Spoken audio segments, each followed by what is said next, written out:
మంచిదైతే ఊరు మంచిదవుతుంది అంటారు. మండలిలో గళం వినిపిస్తున్న వైసీపీ అసెంబ్లీకి ఎందుకు డుమ్మా కొడుతోంది? అక్కడ సైలెన్స్ వ్యూహం ఎందుకు? పెద్దల సభలో వైలెన్స్ చేయడం ఎందుకు? ఎలాగో అధికారంలో లేమని చట్టసభల సాక్షిగా అబద్ధాలు చెప్పి ఆన్ రికార్డ్ చేద్దామనే దుష్ట పన్నాగానికి వైసీపీ తెరలేపిందా అన్న అనుమానాలు వ్యక్తమవుతున్నాయి. అందుకే మండలిలో అడ్డదిడ్డమైన ప్రశ్నలతో అబద్ధపు లెక్కలతో కూటమి ప్రభుత్వంపై కుట్రలు చేస్తోంది వైసీపీ. అలర్ట్గా ఉన్న మంత్రులు ఎక్కడికక్కడ ఎండగడుతున్నారు. త్వరలోనే స్థానిక ఎన్నికలకు ప్రభుత్వం సిద్ధమవుతూ ఉంటే పెన్షన్లు, తల్లికి వందనం పేరుతో కూటమి పాలనను బదనాం చేయాలన్న విపక్ష కుట్రలను అదే రేంజ్లో అడ్డుకుంటోంది కూటమి సర్కార్.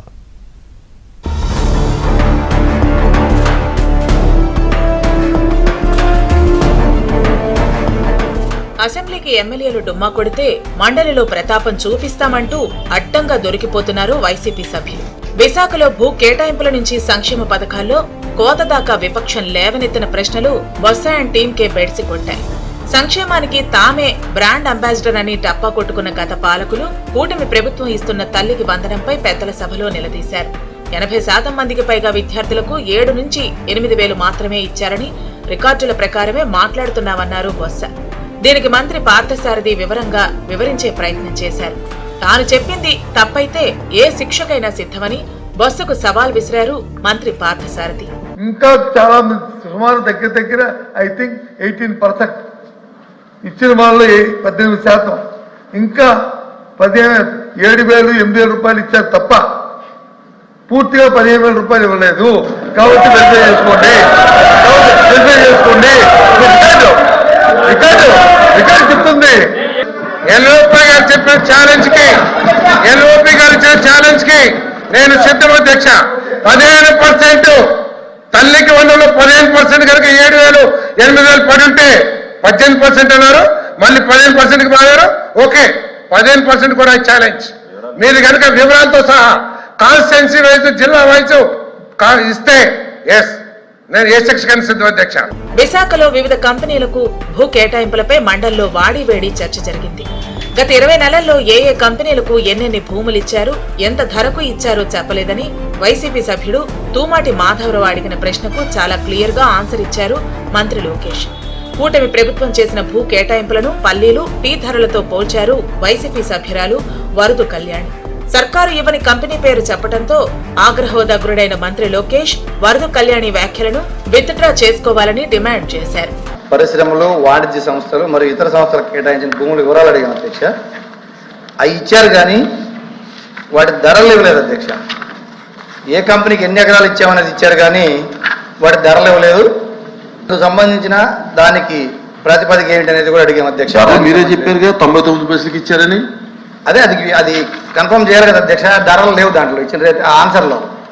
ఏ కంపెనీకి ఎన్ని ఎకరాలు ఇచ్చామని ఇచ్చారు, ఏ డేట్లు ఇచ్చామని ఇచ్చారు కానీ ఏ ధరకి ఏ కంపెనీకి ఇచ్చారు అనేది లేదు అధ్యక్ష. అది నిజమా అబద్ధం కూడా ప్రజలకు తెలియాలి కదా అధ్యక్ష. 99 పైసలకి 5 కంపెనీలకి మేము భూమి కేటాయిస్తాం జరిగింది అధ్యక్ష. దాంట్లో ఒకటి టాటా కన్సల్టెన్సీ సర్వీసెస్, రెండోది కాగ్నిసెంట్, మూడోది ANSR గ్లోబల్, నాలుగోది రహేజా, ఐదోది మదర్సన్ ఇంటర్నేషనల్ అధ్యక్ష. ఈ 5 కంపెనీలకి 99 పైసల్లో ఎన్ని ఎకరాలు ఇచ్చాం అంటే 99 పైసలు పర్ ఎకర్ కాదు అధ్యక్ష, మొత్తం భూమి. ఒక్కొక్కరి దానికి అంటే ఒక్కొక్క కంపెనీ ఎన్ని ఉద్యోగాలు కల్పిస్తాయని కూడా చాలా స్పష్టంగా ఎన్ని ఉద్యోగాలు కల్పిస్తాయనేది కూడా చెప్తాం జరిగింది అధ్యక్ష. ఇక్కడ ఒక చిన్న కరెక్షన్ ఏంటంటే కాగ్నిసెంట్ ఒకటి MOU కుదిరించుకున్నప్పుడు భూమి కేటాయించినప్పుడు 8,000 ఉద్యోగాలు అనేది అఫీషియల్గా మేము అనౌన్స్ చేస్తాం కూడా జరిగింది అధ్యక్ష. కానీ గౌరవ ముఖ్యమంత్రి గారితో మీటింగ్ తర్వాత ఫౌండేషన్స్ ఉన్నప్పుడు అది 25,000 ఉద్యోగాలకి రివైజ్ అయింది సార్. అంటే 8,000 నుంచి 25,000కి రివైజ్ అయింది అధ్యక్ష. అదొకటే మార్పు అధ్యక్ష. గౌరవ సభ్యులు అడిగినట్టు అధ్యక్ష, మూడో ప్రశ్న సమాధానం. విశాఖపట్నం అనేది మన రాష్ట్రంలోనే కాదు, దేశంలోనే కాదు, ఆసియా ఖండంలోనే అత్యంత బాగా ఫాస్ట్ గా డెవలప్ అవుతున్న సిటీ అధ్యక్ష.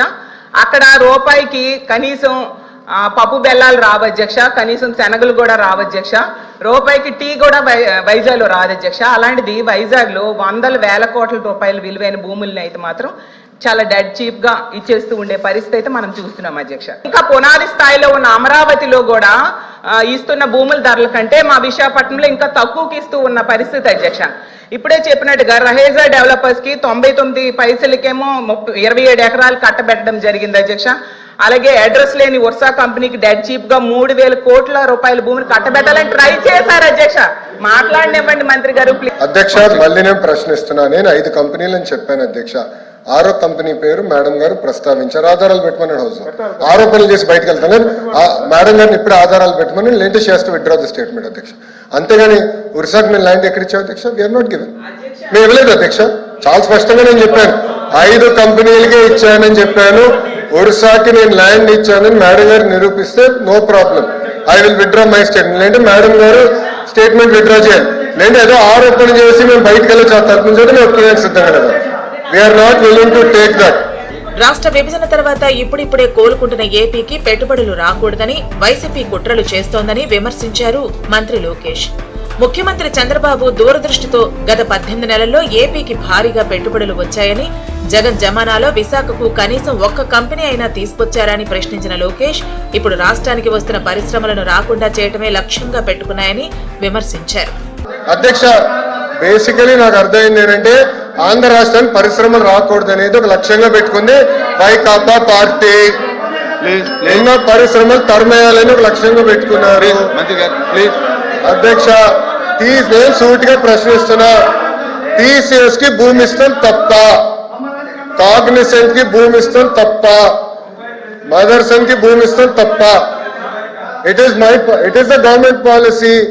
గవర్నమెంట్ ఏ నిర్ణయం తీసుకుందంటే పక్క రాష్ట్రాలతో మనం పోటీ పడాలి. విశాఖపట్నంలో ఐటీ ఎకో సిస్టమ్ లేదండి.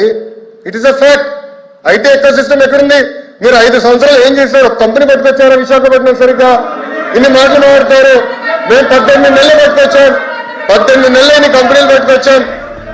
ఏపీలో ప్రభుత్వం ఇస్తున్న పెన్షన్లలో కోత విధించడమే కాకుండా తొలగిస్తున్నారని వైసీపీ సభ్యులు ప్రశ్నించడంపై అధికార విపక్షాల మధ్య వివాదం నడిచింది.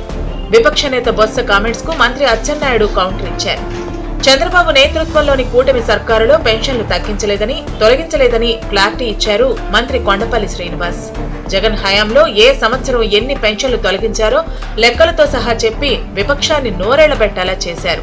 ఈ 19 నెలల కాలంలో ఈ 60 సంవత్సరాల నిండా ఏ ఒక్క వృద్ధులకైనా సరే కొత్త పెన్షన్ ఇచ్చారా? Fine, there is no issue. కానీ 50 సంవత్సరాలకి ఇస్తున్నారు. అది ఈ రోజుకి దాని గురించి ఊసేత్తట్లేదు, మాట్లాడలేదు. అది ప్రజలు తెలుస్తుంది. ఇందాకే చెప్పాను. గతంలో మరి మంత్రిగా కూడా ఉన్నారు. గతంలో భర్తకి ఎవరైనా పెన్షన్ వస్తే 2019 వరకు ఏ మంత్లో భర్త చనిపోతే ఆ మంత్లోనే భార్యకి ఇచ్చేవాళ్ళం. మీరు వచ్చిన తర్వాత అది ఎందుకు కారణం ఏంటో తెలియదు. భర్త చనిపోయినా భార్యకి పెన్షన్ ఇవ్వలేదు. రికార్డు ఉంది కదా, తెప్పించండి, ఒకరోజు కూర్చొని రికార్డు చూడండి. మళ్ళీ మేము వచ్చిన తర్వాత ముఖ్యమంత్రి గారు భర్త చనిపోయినటువంటి వాళ్ళకి ఎవరికైనా సరే పెన్షన్ వస్తే ఇమీడియట్గా ఆ మరుసటి నెలలోనే డైరెక్ట్గా పెన్షన్ ఇమ్మని చెప్పి స్పష్టంగా ఆదేశాలు ఇచ్చాం. అన్నీ జరుగుతుంది. 2019 నుంచి మనం ఇచ్చామని చెప్తున్నారు అధ్యక్ష. ఈ ప్రభుత్వం ఇచ్చారని చెప్తున్నారు. 2019 ముందు కూడా అర్హులైనటువంటి స్పౌస్ పెన్షన్స్ ఆ రోజు ఏ కారణం మీద చేతనో ఆ ప్రభుత్వం ఇవ్వలేదు అధ్యక్ష. స్పౌస్ పెన్షన్ అనేది భర్త చనిపోతే లేదా అదే చెప్తున్నా అధ్యక్ష. విడో అంటున్నారు. విడోలో 2 రకాలు అధ్యక్ష. అబౌవ్ 50 years అనేది స్పౌస్ పెన్షన్ అంటారు. బిలో 50 years అనేది, బిలో 60 years అనేది విడో పెన్షన్ అంటారు. అంటే ఒక పెన్షన్దారుడు ఎవరైతే పెద్ద ఆయన ఉన్నారు అంటే pension above old age pension తీసుకున్నటువంటి వ్యక్తి చనిపోతే వెంటనే వైఫ్కి ఇచ్చేది స్పౌస్ పెన్షన్ అంటారు అధ్యక్ష.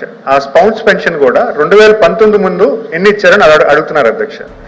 సవాళ్లు ప్రతి సవాళ్లు ఇలా ఉంటే ఏపీ అభివృద్ధికి కూటమి సర్కారు కట్టుబడి ఉందన్న మంత్రి లోకేష్ ఉత్తరాంధ్రలో దేశంలోనే 2వ పెద్ద కొత్త స్టీల్ ప్లాంట్ వస్తోందన్నారు. జగన్ జమానాలో ఆర్థిక ఉగ్రవాదం జరిగిందని పారిశ్రామికవేత్తలు అన్న మాటలు అబద్ధమా అని నిలదీశారు లోకేష్. ఇప్పుడు ఇట్లా వెళ్తే ఆనాడు హెరాస్ చేయలేదు అధ్యక్ష. 2019 నుంచి 24 వరకు మోహన్ దాస్ పై గారు ఏమన్నారు? There is economic terrorism in Andhra Pradesh అన్నారు. మీరు ఇట్లనే అమర్ రాజా బ్యాటరీని హెరాస్ చేస్తే వాళ్ళు వెళ్ళి ఎక్కడ పెట్టుబడులు పెట్టారు? తెలంగాణ రాష్ట్రంలో పెట్టుబడి పెట్టారు. వెళ్ళలేదు. ఎక్కడికి వెళ్ళి నాశనం అవుతారు? ఎందుకు ఎక్కడికి వెళ్ళింది? మాధవ్ గారు, మీరు వాస్తవాలు తెలియకుండా మీరు మాడటం కరెక్ట్ కాదు.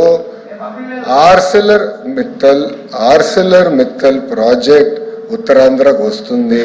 మేము భూములు కేటాయించాం, ఎన్వైరన్మెంటల్ క్లియరెన్స్ చేయించాం. పక్క రాష్ట్రాల్లో 10 సంవత్సరాల ప్రాజెక్ట్ ముందరికి వెళ్ళకపోతే ఇక్కడ ఉన్న మా మంత్రి టీజీ భరత్ గారి నాయకత్వంలో 16-17 నెలల్లో వాళ్ళని తీసుకొచ్చాం. That is going to be India's largest steel plant.